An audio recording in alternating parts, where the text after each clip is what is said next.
அனைவருக்கும் வணக்கம். நாம் இப்போ பாக்கியலட்சுமி சீரியலில் என்னெல்லாம் சுவாரஸ்யமான விஷயங்கள் நடக்குதுன்னு பார்க்கலாம் வாங்க. கோபி எதையோ ஒரு மலையவே சரித்து சாதிச்சிட்ட மாதிரி ரொம்பவே ஆனந்தத்தோட வீட்டுக்கு வராங்க. வீட்டுக்கு வந்து பார்த்தா நம்ம ராதிகா ஒரு பக்கம் பதட்டத்தோடையும் பயத்தோடையும் இருக்காங்க. ஆனால் நம்ம கோபி சந்தோஷமாக இருக்கிறத பார்த்தா ராதிகா வந்து என்ன விஷயம், இவர் இவ்வளோ சந்தோஷமாக இருக்காரு, ஒருவேளை அவங்க அம்மாவை நம்ம அம்மா இப்படிலாம் பேசியிருக்காங்கன்னு தெரிஞ்சு அமைதியாக இருப்பாரா கோபி? ஏற்கனவே அவங்க விஷயத்தில் எதுவுமே தலையிடக்கூடாதுன்னு சொல்லியிருக்காரு.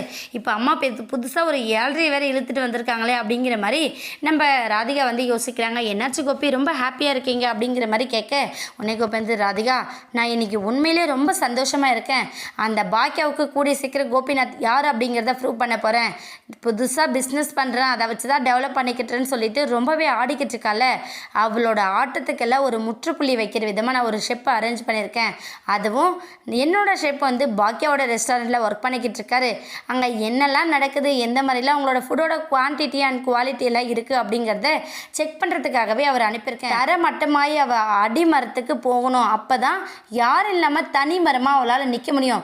கோபி ஏன்டா பகச்சிக்கிட்டதுனால தான் யாருமே இல்லாமல் இப்போ நம்ம தனி மரமாக இருக்கோம், கூட நம்ம பிஸ்னஸ் எல்லாமே தோற்று போயிட்டு ஒன்றும் இல்லாமல் ஆயிட்டுமே அப்படின்னு சொல்லிட்டு வருத்தப்படுற அளவுக்கு அவள் இருக்கணும் அப்படிங்கிறத எல்லாத்தையுமே ரொம்ப நல்லாவே சொல்லி புரிஞ்சுக்கிறது மட்டும் இல்லாமல் நம்ம கோபிக்கு சரியான பதிலடி கூடி சீக்கிரம் நம்ம பாக்கியா கொடுக்க போகிறாங்க.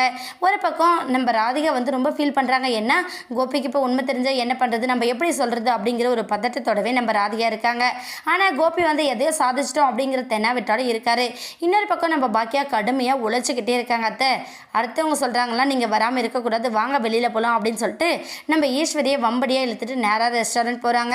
ரெஸ்டாரண்ட் நம்ம ஈஸ்வரி போகிற அந்த சமயத்தில் கண்டிப்பாக நம்ம ஷெப் மாற்றுறதுக்கான வசதியும் இருக்குது. ஏன்னா பாக்கியாவை எப்படியாச்சும் கவுக்கணுன்றதுக்காக பல தில்லுமுள்ளு வேலைகளை நம்ம கோபியோட பேச்சை கேட்டு அந்த ஆனந்த் பண்ண போகிறாரு. ஈஸ்வரி கிட்ட வசமாக மாட்டி ரெஸ்டாரண்ட்டை விட்டு வெளியே போகிறதுக்கான வாய்ப்புகளும் ரொம்பவே அதிகமாக இருக்குது. வெயிட் பண்ணி பார்க்கலாம். இந்த வீடியோ உங்களுக்கு பிடிச்சிருந்தா மறக்காமல் நம்ம சேனலை சப்ஸ்கிரைப் பண்ணுங்கள். தேங்க்யூ.